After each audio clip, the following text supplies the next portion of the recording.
Hello，大家好啊！唔知大家呢排有冇留意新聞呢？你成日都喺度講話英國可能會由5+1變咗做10+1，而英文能力嘅水平亦都可能會提升到由 B1 去到 B2 嘅 level 啦。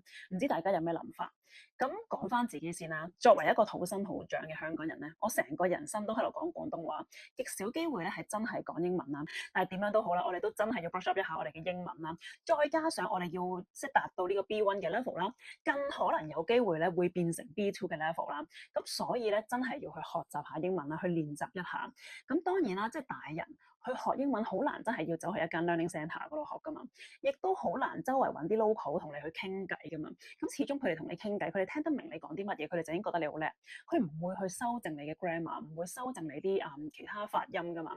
咁始終咧都要有一個專業人士咧去指導自己會比較好啦。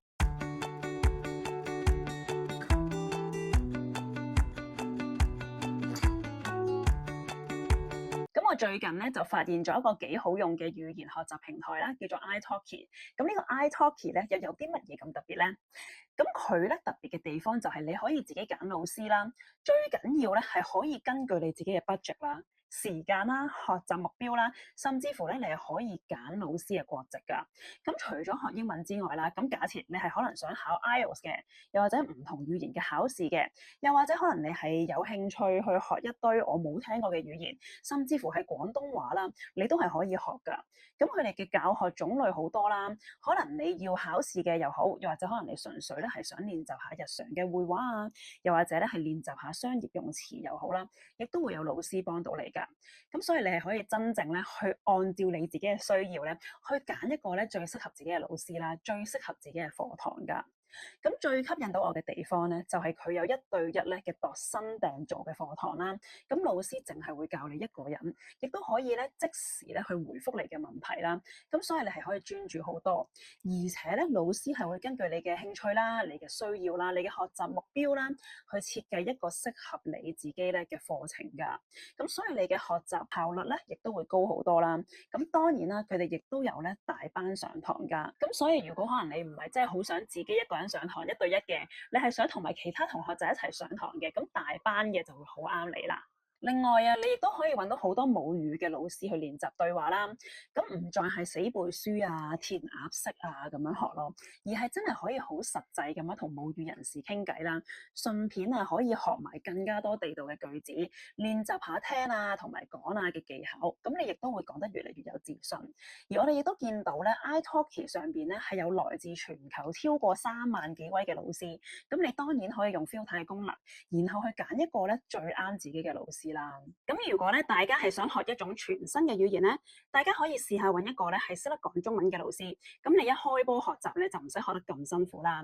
咁我見到好多老師咧都識得講好多種語言嘅喎，有啲咧係識得講中文啦，又識得講英文嘅添。咁或者咧，好似我而家咧近年咧都學緊西班牙文啦。如果我嘅老師咧淨係識得講西班牙文咧，我諗我真係會學得好困難咯。咁但係咧揾一個又識得英文啦，又識得西班牙文嘅老師咧，就啱晒我呢啲初學者啦。咁學費方面咧，又點玩法咧？佢嘅價錢咧，亦都好彈性㗎。佢係每堂收費啦，你係唔需要 subscribe 㗎。咁所以咧，你上幾多堂啦，就俾幾多啦，唔使怕咧俾咗錢，但係又唔記得上堂啦，唔得閒上堂啦咁樣。又或者咧，唔需要擔心咧，俾人一次過收咗你一嚿錢咁樣咯。另外啊，iTalki 咧亦都好方便㗎，因為佢有個 app 啦，可以俾大家咧隨時隨地用手機啦，又或者用 iPad 上堂。佢亦都會通知你啦，提你上堂。就唔使驚咧，唔記得上堂啦。咁所以咧係好方便啦，亦都會見到咧係好大彈性。仲有啊，iTalki 所學到嘅嘢咧，亦都係好實用嘅添。而家 iTalki 咧仲要有優惠俾大家，大家可以去我嘅 description 啦，撳翻我條專屬 link，然後輸入我嘅優惠碼。新用戶咧第一次充值$10會即刻送$5。簡單嚟講，即係你第一次入咗$10去你嘅戶口咧，你就會即刻變咗有$15㗎啦。咁不過咧，呢一個優惠咧，淨係限頭50位嘅用戶，遲咗就冇㗎啦。咁我最近咧，亦都有喺 iTalki 嗰度上堂啦，暫時上咗3堂。咁我主要咧都係向老師學習一啲基本嘅英語會話啦，同埋向佢哋請教咧 B1 level 同埋 B2 level 嘅分別。咁而家咧俾大家睇下我第一堂先。All right. So basically, like B1 is more communication, like daily thing, like when you chat to people. But B2 is kind of like professional. So Right. B1 candidates they'll need to talk about things that are directly happening in the environment, Yeah.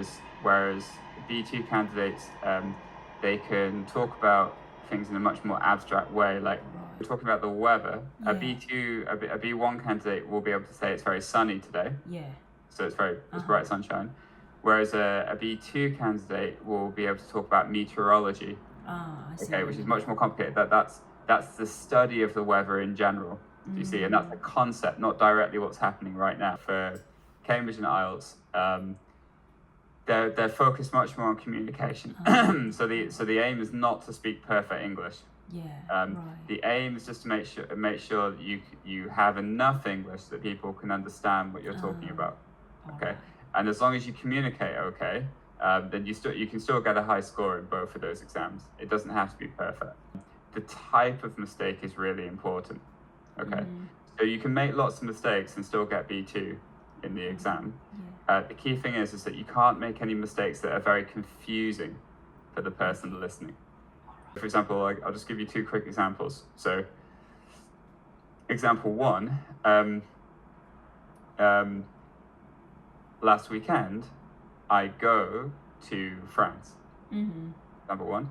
Example two, last weekend, I went to the France. Now, both of those examples are both errors. Yeah. Okay. Which one is worse, number one or number two? Number two. It's number one, because I said last weekend I go to the France. Oh, right. Now, why is that one worse than last weekend I went to the France? Oh, I thought the first one was last weekend I go to France. I didn't heard the. So the worst part I think is because of the present tense, like the tense, Yeah, and yeah, then the France as well. Because yeah, we exactly. So shouldn't so add if I the say right. last weekend I go to the France, it sorry, I go to France. It's really confusing for the person listening, because you said something in the past last weekend, but then you've also said I go, which is now. Yeah. So the person listening doesn't understand when the action is happening. All right. So that kind of mistake lowers your score in those exams, Yeah. basically. But the second mistake, where you just say I went, last weekend I went to the France, it doesn't have much impact on your score, Yeah. because the person listening still understands what you're talking about, All right. and it's not confusing. Okay. 喺上堂之前咧，我都有睇下老師嘅 background 嘅，都有咧去了解一下佢過往係傾向教啲乜嘢啦，又或者咧佢嘅強項係啲乜嘢，咁亦都見到佢咧係主要係教 IELTS 啊，又或者咧係其他嘅考試啊，咁所以都對佢好有信心啦。另外亦都有睇佢嘅評分啦，見到係五星星啦，所有嘅評價亦都好好，咁所以我都毫不猶豫咧就報咗佢嘅堂啦。咁有鑑於咧，我哋呢一堂係 trial 嚟嘅，得半個鐘嘅時間嘅啫。咁呢一位老師咧係一秒都唔嘥，佢一上堂嘅時候，佢第一句就問我：你呢一堂想學到啲乜嘢？你有啲乜嘢擔心？你想落堂嘅時候可以得到啲乜嘢？咁我就覺得哇，好欣賞啊！因為佢好重點地，佢想知道我學到啲乜嘢，然後佢就會為我安排啲乜嘢去教我啦。咁我又講到話我有陣時我啲 grammar 會錯啦，希望佢可以執下我啦。二嚟最重要嘅就係會擔心呢個 B1 同埋 B2 嘅考試啦，因為我哋始終暫時就係 B1 啦，唔知道未來會唔會變做 B2 啦，所以就問定先。咁佢亦都好緊張，就即刻問我：咁你係講緊邊一款嘅 B1 先？你係講緊 Cambridge 嗰個 test 啊，定係講緊 IELTS 先，定係第二款㗎？即係佢會好清楚地知道發生緊啲咩事。咁喺上堂對話嘅期間啦，佢亦都會咧去修改我嘅，即係我講錯嘅 grammar 啦。另外佢亦都有俾到一啲嘅練習我啦，去俾我去體驗一下，到時真係考 B1 啦，又或者考 B2 嘅時候，oral 嘅時候會講啲乜嘢啦。咁佢亦都有俾到一啲嘅 tips 我哋，亦都派咗定心丸俾我哋㗎。咁例如佢有講到就係 B1、B2 其實個分別唔係真係好大，咁但係 B2 最大嘅分別就係可能我哋要用多少少邏輯思維去答問題啦，而唔再係好平面咁樣去答啦。咁另另外佢亦都有講到，就算我哋可能講錯少少 grammar，亦都係無傷大雅啦。咁啊，最緊要唔好咧去誤導咗個考官就得啦。咁所以我就見到其實呢位老師就真係好專喺教一啲關於考試上邊咯。咁所以如果大家真係好目標為本嘅，淨係想去應付呢個 B1 考試嘅，咁呢位老師咧就係你要揀嘅人啦。咁而家咧，我會同大家分享下我第二堂啦，亦都係同第二位老師上嘅。主要咧學嘅內容咧，亦都同啱啱一樣，都係基本嘅會話溝通啊。咁啊，同埋 B1、B2 嘅考試。咁我哋而家去第二條片啦。Sentence is already proper. Yeah. It just have to be little advanced, which means we use few phrasal verbs or we use few idioms, maybe adverbs, etc. Like surely, definitely, likely, unlikely. This makes your English advanced from B1 to from A2 to B1 and B1 to B2. Oh, is that mean the connection between sentence and sentence? Is that what you mean? That's right. That's right. Alright. The use of different parts of speech. For example, I like a simple sentence would say I like to eat. Yeah. Let's say I like mango. Let me give you a raw idea. A1, I like mango. I like to eat mango. A2, I like eating mango. Yeah. Right? B1 is same. I like eating mango, or I consume mangoes in the summer season. I cherish them a lot. See, the use of one cherish verb. I cherish them a lot. I like eating them in A2. I like eating them. Right. Eating is a gerund. It is a. I got a few classmates in my class. This is John. That is Sam, and she is married. But unfortunately, none of them are my friends. That's right. Because you talked about multiple people, you used are with none. Oh, I think UK sushi is the worst. What do you think? I was coming on that. So we can use, less extreme words to show our disappointment with something. And our answer should be the consensus, like the conclusion, the inference should be positive. Yeah. In this picture, Yeah. 3 of them are sitting while 2 of them are standing and hiding gifts behind their backs. Yeah. I see they are sitting in a beautiful garden, and this picture I feel it belongs to Japan because behind or across the street, use preposition. You see a Japanese traditional home or a temple across the street. 咁第二位老師咧，我亦都係非常之欣賞佢，佢嘅特色同上一位老師係完全唔同。咁我見到呢一位嘅老師咧，佢係好有準備啦。佢首先亦都係問咗我想學啲乜嘢，但係佢係可以即刻有教材可以分享到俾我睇咯。咁所以我相信佢手上面一定有好多嘅教材，而且我最欣賞佢嘅地方咧，佢就係執到一啲咧冇乜其他老師會留意到我嘅位啊。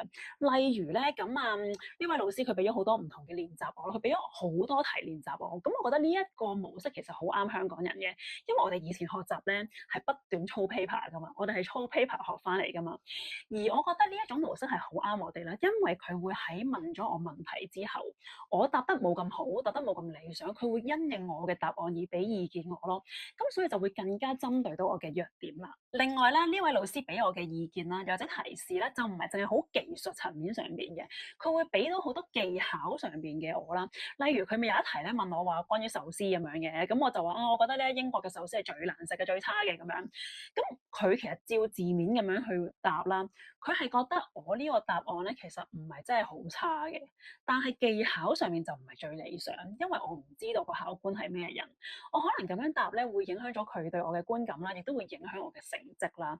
咁我覺得係好好㗎，因為學習唔係淨係去學習書本上面嘅嘢，唔係學習你要點樣去考啱嗰一題咯，而係有陣時你喺對答嘅技巧啦，又或者你講嘢上面啦，又或者你真係踏入個考場又好，又或者你同其他人傾偈都好，一啲嘅態度、一啲嘅技巧啦，其實我哋都要注意。有陣時我哋未必好識得用英文去包裝我哋嘅説話咯，咁但係呢位老師咧就會好好啦去提醒到我啦。咁另外佢俾我嘅練習咧，除咗淨係佢問問題我答問題之外咧，佢亦都有俾到一啲嘅圖片我啦，叫我試下去描述個圖片啦。咁我覺得係好好，因為真係好容易遺留咗好多嘅重點咯。可能你叫我去描繪一幅圖，我就可能會好簡單地去講我有咩人啊，發生咩事啊，咁就算，未必會諗到啊原來個天氣都會講㗎喎，亦都冇諗到啊原來可以講下佢哋嘅表情啦，估下佢哋嘅情緒啦，又或者講下個地點啦，即係我又未必會諗到咁仔細咯。但係佢就會講得好好啦，亦都要留意一下考試對答嘅長短啦。有陣時你答問題你答得太短又未必到位，但係你答得太冗長又會好煩。你點樣去拿捏個中間位咧？咁呢位老師亦都有教到我，咁所以咧我係覺得好欣賞佢嘅。咁亦都見到呢一位老師咧，佢嘅準備好充足啦。佢會喺落堂之後咧 send 翻一啲咧我要注意嘅嘢啦，我要改善嘅嘢啦。佢亦都有俾到一啲嘅碌屎我俾佢温書，亦都有俾到一啲咧有關考試嘅資料俾我。咁所以我會覺得啊，佢真係會因應到我嘅需要啦，去提供翻相應嘅資訊俾我啦。咁所以咧，我覺得如果大家係想喺一個好輕鬆啦，一個好舒服嘅環境之下，透過交談啦，透過練習咁去學英文咧，呢位老師咧就係你要揀嘅人啦。咁好啦，而家俾大家睇下我第3堂嘅上課片段啦。而家去片。Because the grammar structure is just so different from Cantonese and English, so we just really got confused. Sure, So please understandably. correct me. So I have made a couple of notes already about some grammar corrections, which I'll usually give to you at the end, just so Oh, that I'm thank not you. like constantly Yeah. interrupting you. Yeah. But yeah, every now and then I will correct you in the moment. So these would be the results that I get back. So right now we're looking at the results of one of my students who I started working with last year. So the first component of the test would be this grammar assessment, and it would assess you on all the levels between A1 and C1. So each question is testing your level of understanding for each question. So just to give you an idea of what some of those lessons would look like in the course that I then put together, I'm going to again skim through it very, very quickly just so you can kind of get an idea. So we start with the warm-up, discussing change in this case, because this lesson specifically is about the present simple and the perfect simple and perfect continuous tenses, right? So it's talking about how things from the past have changed and how it affects the present. So we use some audio here. We'd always have some listening practice, so you're not only exposed to my accent and my pace and my voice. We'll have audios, and we're doing exercises based on those audios. This lesson in particular actually has quite a lot of listening, so we'd be focusing quite a lot on practicing our listening skills and at the same time vocabulary. So there's a lot going on here at once. Here we have lots of different exercises and a lot of different content to stimulate discussion. Okay, so we'd have a little bit of a warm-up, as always. It's a little like a warm-up game of sorts. And then we jump straight into vocabulary. So all of these structured speaking lessons would have a vocabulary component, and always it would be vocabulary through context, right? So we're reading the sentences, what makes sense, how can we fill the gaps in here? 咁第3位老師咧，我哋見到佢咧係好重視同學生之間嘅關係啊。咁樣其實係好好㗎，因為每一個學生咧，亦都有唔同嘅學習需要啦。有啲咧真係好目標為本嘅，學完考完個試咁就完㗎啦。有啲學生咧可能真係想用一啲比較長嘅時間，慢慢去練習英文啦，慢慢學習。咁所以咧，建立一個好嘅關係咧，其實就會好適合你啦。咁呢位老師咧，亦都同啱啱嗰位老師一樣啦，亦都會喺落咗堂之後咧 send message 啦，去話俾我聽咧，我有啲乜嘢嘢要注意啦，有啲乜嘢嘢咧要改善嘅。咁所以我好欣賞佢呢一點。最令到我欣賞佢咧，就係佢會有一個網上嘅學習平台，可以俾佢嘅學生可以喺上面做功課、交功課，然後又可以温翻上堂學咗嘅嘢，又可以有啲考試可以做。咁覺得成件事好有系統咯。而且你所做嘅任何嘅功課啊、考試又好，亦都會有記錄喺度。咁所以老師咧，亦都可以追溯翻你嘅學習進度啦，再因應翻你嘅情況咧，去俾翻適合你嘅嘢去教你。咁我覺得呢個老師佢好有系統啦，好細心啦。咁佢亦都會俾到好多好好嘅意見我啦。咁所以係好欣賞佢㗎。所以我覺得如果你真係想長時間咁樣去學好你嘅英文啦，打好你嘅基礎啦，而且你亦都想有一個好好嘅配套嘅話咧，咁呢一位老師咧，亦都係你要去揀嘅人啦。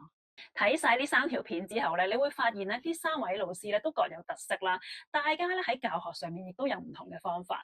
咁其實好老實咧，真係唔會有話最好嘅老師、最勁嘅老師嘅，只有咧最適合你嘅老師。咁所以大家要因應翻你嘅學習需要啦，又或者自己習慣嘅學習模式咧，去揀一個適合自己嘅老師。對於大人嚟講咧，學一個新語言其實真係好難，唔會好似小朋友學得咁快，而且我哋亦都冇咁多精神心血去學咯。加上我哋細個嘅時候學英文點學啊？填鴨式咁樣學噶嘛，用中文嚟學英文噶嘛，死背爛背噶嘛。如果你要我哋而家重新再學個英文，其實真係會有少少難咯。咁所以真係好重要咧，要去用一啲時間去浸出嚟嘅。咁可能你會話喂，我可以揾 local 去練習英文，但係佢哋未必會真係去糾正你。咁所以真係咧要揾一個專業人士去幫自己。